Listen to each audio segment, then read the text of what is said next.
Yes, people, we are back. We had a little bit of network issues. I believe she's going to be back with us right here on the show. Thank you so much, everyone, for tuning in. This is the Talk Influencers. This is where we explore the mindset of amazing achievers.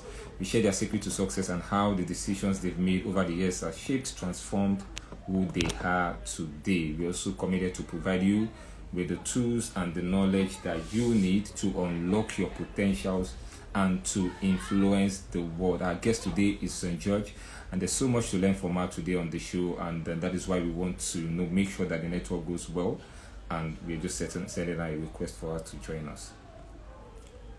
Just setting up to join us.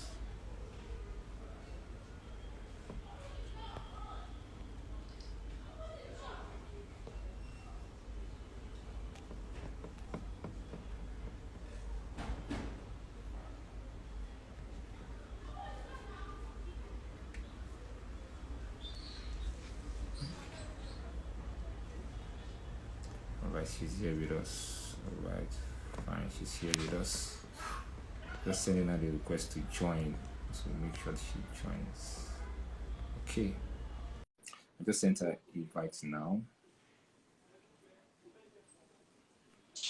Alright, it's better now. Alright, it's better now. Thank you so much. Can you hear me? Hi. Hi.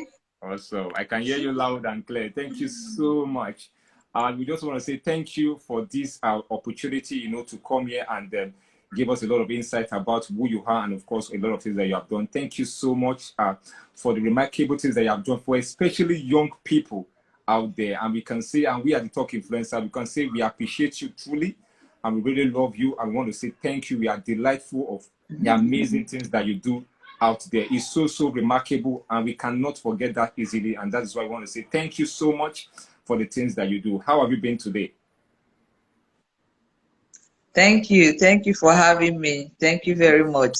Hello everybody. All right, thank you so much. I would like us to start immediately. Welcome everyone, and thank you, and welcome to the Talk Influencers. This is where we explore the mindset of amazing achievers. We share their secret to success and how the decisions they've made over the years are shaped, transform who they are today. We're also committed to provide you with the tools and the knowledge that you need to unlock your potentials and to influence the world. Wherever you're watching me around the world, my name is Simon Odewole, and today we are the iconic movie producer, director, and of course, which is also the founder and CEO of Divine Shield Film Academy. There's so much to learn from her today. I am so excited to have her today on the show as well as the Talk Influencer. It's going to be a moment of change and transformation for you and I watching us right now on the show. Thank you so much, Jen, for joining us today on the show. Like, I want to ask you this now, that going up for you, what was the one decision that you made early in life that had made a tremendous impact to who you are today? One decision you made early in life that had made a tremendous impact to who you are today. Always standing for the truth and always towing the path of justice. Basically, like, yeah, I never liked it even as a kid because I want to imagine that what made it like that is because I am an only child. And so being an only child, you stand on your own a lot. And most times when things happen, like, this way, like us kids in school and stuff like that, when things happen and you're looking for somebody that will at least come out and support you, be by your side, like be your person that will come out. Nobody used to come out for me, so it made me to always want to, like, okay, I don't have anybody, I be no wahala. I would, as in, when something is I say it's and that's it. So, and I don't want to see where somebody is bullying, oppressing, harassing, maltreating, someone else, because I don't have who supports me when those things happen to me. So when I see other people in that situation where maybe they don't have anybody, I just come out like, guy, I dey carry my own party, my own person, I dey carry injustice, those kind things, I dey carry them for my head like akara. Wow, thank you so That's much. just it, because I suffered it. I suffered a lot of bullying, kids bullying, like in primary school, secondary school. I suffered a lot of bullying, a lot of segregation, because most times there are always other people, like these are your brothers, your sisters, there's always this, pockets of people together. When that happens, I'm always by myself. And it wasn't very common like that. Even up till now, I don't think it is really that common to see people have only one child. So, and that way back, it wasn't common at all. I mean, people were having 8 kids, 12, 9, 7, 6, and you don't even have up to 8. You don't seem to be like woman enough. And the traditions and the culture of our home African people, naturally, they don't. You're here to procreate as a woman. Now, do you have only one child? There's something probably wrong with you somewhere. So it wasn't that often you see people that don't have somebody to come out and stand for them. So it used to be like once in a while when I get to meet situations like that, I just stand up for whoever, because I just say, this person I like me. This person no get person or me, I dey stand for who no get person, because to be very fair, so many people that used to stand for me too. Like people who don't like injustice, even if they have 20 people, even if they are people just don't, something will inspire something. But for my own case, that was how it started with me. I don't want to just sit down and see something that's, you know, gonna make somebody cry or sad or so happening right in front of me. I would just Thank you step so down. If I didn't know when it happened, if I didn't know that this probably will hurt somebody, or it's different. If once I know, I step down. Like, don't hurt people. It's not fair. Not nice.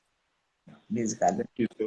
Thank you so much, for saying that. Like, you agree with me that so many Nigerians and even young people are in this kind of similar situations that you have going up for you. How were you able to develop this habit of, standing up for yourself, believing in yourself, and irrespective of what is happening around you, irrespective of the family background? How were you able to stand for yourself, to stand for justice, like you just said? How were you able to develop that habit? Or did you learn it from someone, or did you develop it personally? How did you learn it? Actually, I developed it. I still have it. I'm still going to always have it. And the way I developed it is by making sure that I put a lot of dignity in labor. And I labor, and I put food on my own table, making sure that I burn the midnight oil, making sure that I put my knees on the ground and call on God to help, and making sure that I am able to at least fend for myself in most of the normal needs of a human being, so that you don't come and say, if I talk now, this one that he's the one that tomorrow is the one that will give me food. He promised he will give me food tomorrow. I beg, let me not talk, Jare, before this guy will now come and turn my enemy. You cannot stand for people, because standing for people is a good thing. And whether we like it or not, when you are trying to do a good thing, the bad one is not going to go to bed and just go sleep. It's going to fight you. So if you don't have the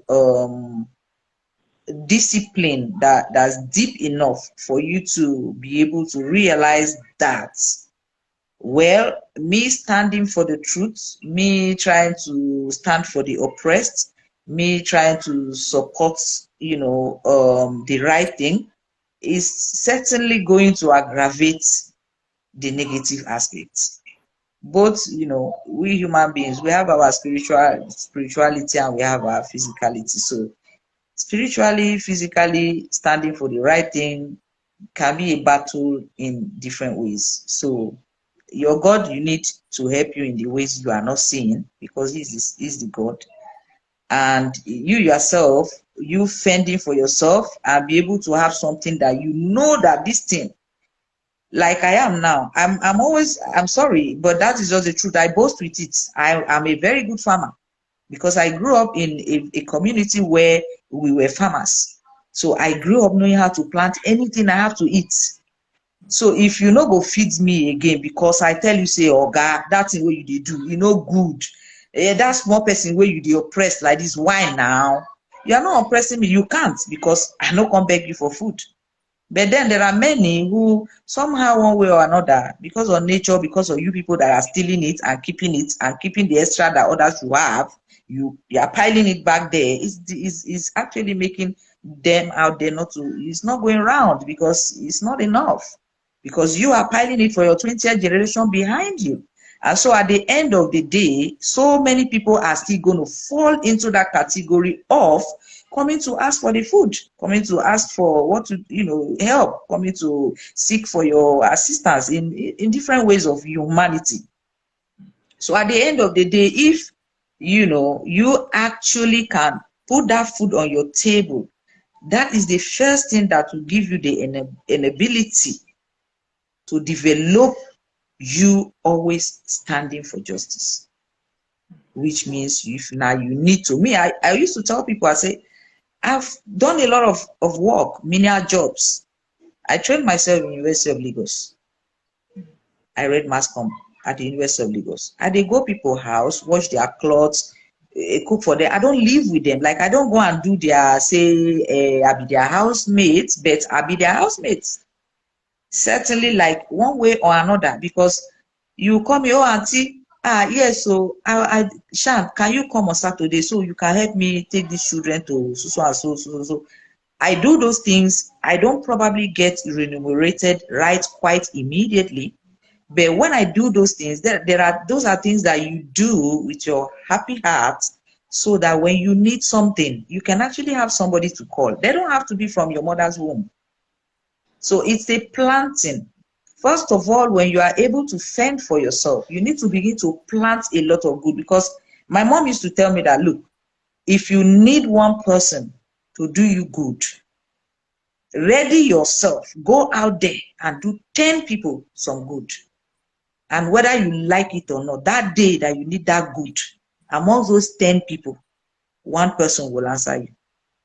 But you don't just barge in on people. You don't say, oh, because I'm very poor, I don't have anything to do, or you just embark on, you want to come and be, you are begging. If you are begging, you definitely are going to fall into, some of these traps that we don't even physically see with our physical eyes. So that's how I developed it. I'm sorry, did I expatiate too much? Thank you so much, for taking that time out to explain it elaborately. Thank you so much. Now, I'd like to ask you this question. Can you share with us 3 lessons that you have learned from adversity and from pain?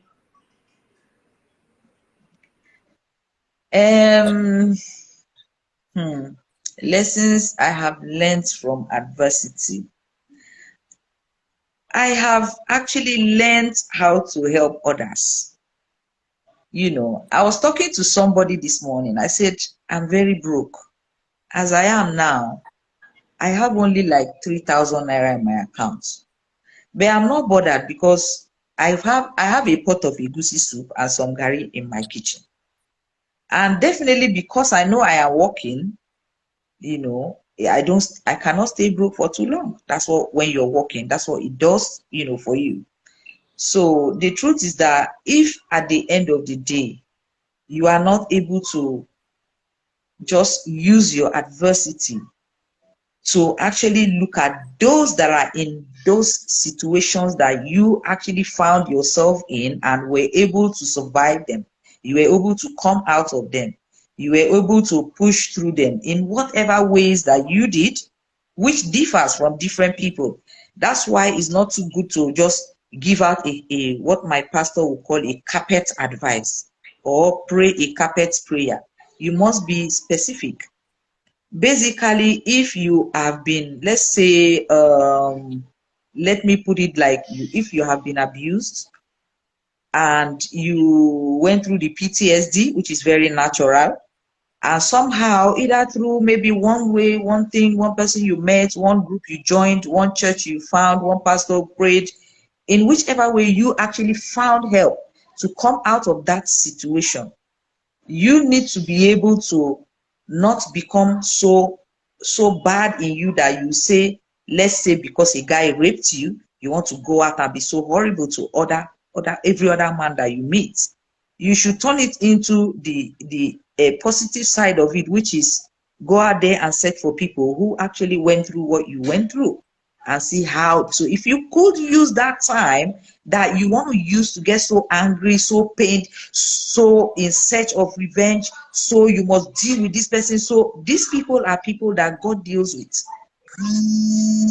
And then at the end of the day, if you can use that time to search for those that you can positively impact because of your adversities. Because guy, if you they tell me say, you know, if machete wound 9 day painful pass the one where they use bullets take shoot you where you get the wound, then the two wound get the one where pain pass. You never get machete wound before. Bullet wound you never get before. Even me that you are telling, I mean, I get my own sense, you know. So I'll take it with a pinch of salt. But if you are showing me, tell me, say, see the place now where bullet been enter. When you are telling me about a bullet wound or a machete wound, I will listen even better because I know that you have experience. So if people could use their negative experiences and, you know, turn it into positivity and search for those who have found themselves in those situations and see how they can also help them, I think we will live in a better world. And I also think that's what Christ meant when he said, when somebody slaps you here, you should turn your other cheek. I don't think it's a physical kind of face, cheeks kind of talk. If somebody does you bad, you know, turn it into the positive side and see how you can, you know, at least save a couple of people not to fall into that kind of bad. Thank you so much. That's my own that's my own ideology and opinion. So I'm not saying that's 100% correct, but that's just how I reason. Thank you. That's how I reason my own, you know. That's how I think about. That's how I feel. That's how I do my own, basically. That now how me you do my own with that. Not to say you go do your own. Go do your own as you like. All right, thank you so much. But if you do and the way what they do, you will say, you know bad. Right, thank you so much. So I'd like to ask you this. Now, growing up for you as for me, we are one of the profound people when it comes to movie industry and directors and all. You are one of the people that people reckon with when it comes to that industry and all. Growing up for you in terms of becoming a movie star, how was it like for you? How did you want it? Is it something that you have originally planned out that you wanted to be a movie person, or is it something that just happened? How was that process like for you to become who you are today in terms of becoming a movie person? Well, I am a movie actor. The part where you added the star, now that star is the one that, well, that one was actually given to me by people. Yeah. So now it is difficult for me to say how I grew to become a movie star, because the star part is a part that was given to me like a medal, a particular medal for, probably, how good, I've done over the years. So I would just say it just takes a matter of, keep working, just keep working. I told a young chap the other day who has been working on something for a while, and the thing keeps getting, a lot of hitches, and, the chap's just getting a bit frustrated and tired. And I asked the chap, because the first time, the chap came to me, I first asked, do you want to do this as a profession, or you just want to while away time? I mean, I know ASU is on strike, and it's a good thing that I think you should do. I think you should pursue and push, and if possible, get yourself a little bit more enlightened about it, and probably register into some of all these small academies that teach about stuff like that. And so I encourage the child to grow in, and then I mean, normal, everything has got its challenges, and these little challenges, and the child say, no, I'm so tired. And I asked the person, I said, okay, if you are, and I said, if you are tired of your passion, Because to my own understanding, if you want to turn your passion to your profession, which is what I did, you cannot be tired.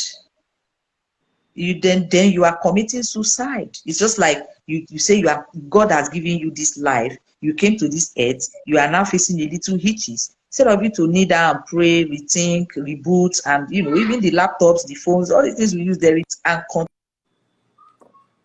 continue, you say you are frustrated, you want to give up, like it's like committing suicide. So if this is your passion, now you go dey push this thing till the day where you go drop die, because now wetin you dey do be this. Because if you leave it and you go pursue another path, that path is going to have its own kind of challenges, which will probably be different from this one, but it's going to be challenges, and challenges are in every profession, every path in life that you choose to take. It's got its own challenges. So that's why they say master, jack of all trade, master of none, because jack of all trade means you enter mechanic, you learn a little bit of it, you are tired, it's annoying, you go into Nollywood, you do small work, say, these Nollywood people are they say they enjoy you. Now so they stand under sun, morning, I beg, I no do. You leave and you go enter police work. Police work, they asking of where your document for road too much.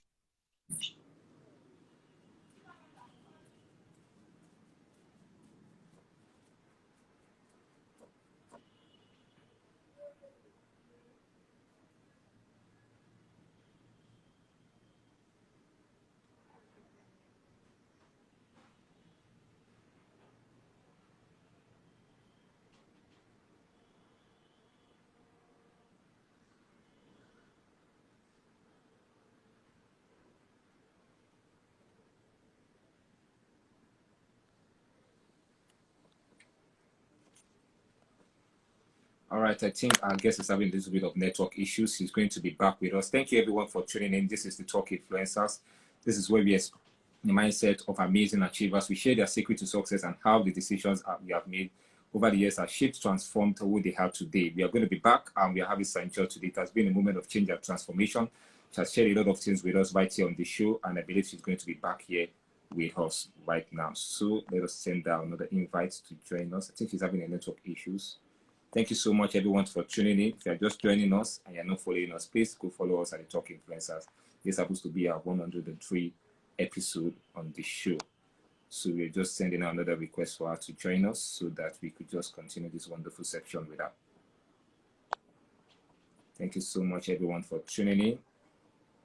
This is where we explore the mindset of amazing achievers. We share their secret to success and how the decisions they've made over the years have shaped, transformed who they are today. Our guest today is St. Jordan. For those who don't know her, she's an iconic movie producer, director. Of course, she's also the founder and CEO of Divine Shield Film Academy. She has shared a lot of things with us right here on the show. We just want to invite her back on the show so that she could just continue this wonderful session with us.